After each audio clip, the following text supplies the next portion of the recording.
Hello दोस्तों, जय माता दी। मेरा राधे राधे, जय श्री कृष्ण आप सभी को। एक मैं बहुत ही प्यारा पति पत्नी का मजाकिया सोहर गीत लाई हूँ। जैसा होगा आप लोग कमेंट में ज़रूर बताइएगा।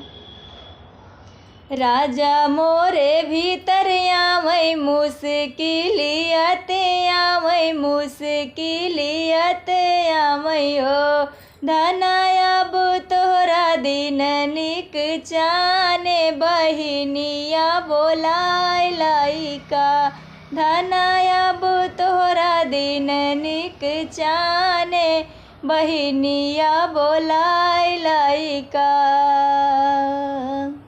हमारे अड़ोस आहै हमारे पड़ोस आहै बूढ़ा हमारे घरे आहै हो।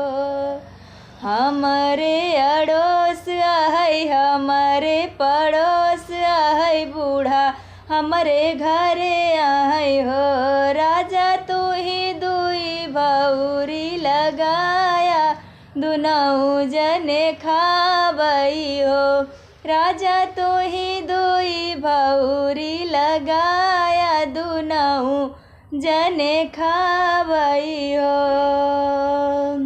राजा मोरे भीतर आवै मुस्किलियत आवै मुस्किलियत आवै हो धनायब तोहरा दिन निक चाने बहिनिया बोलाय लाइका। हम तो जानी हाट गए राजा जी बाजार गए राजा जी बाजार गए हो।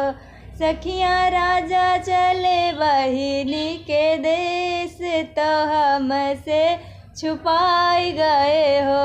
सखियाँ राजा चले बहिनी के देश तो हमसे छुपाई गए हो।